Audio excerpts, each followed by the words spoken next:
Habari njema tulizonazo kwako mzazi au mlezi wa mwanafunzi wa sekondari ni kwamba uongozi wa shule ya El Shaddai Sekondari umefungua dirisha rasmi la usahili kwa wanafunzi wanaohamia kidato cha pili na cha tatu kwa mwaka wa masomo 2026. Usahili utaanza tarehe 1 ya mwezi wa 12 mwaka huu 2025.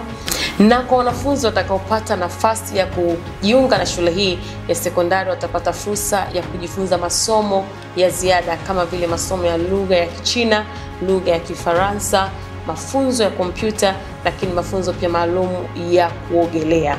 Shule inapatikana eneo la Ihumwa jijini Dodoma, na unaweza kuwasiliana na uongozi wa shule kupitia namba zinazoonekana kwenye tangazo hili.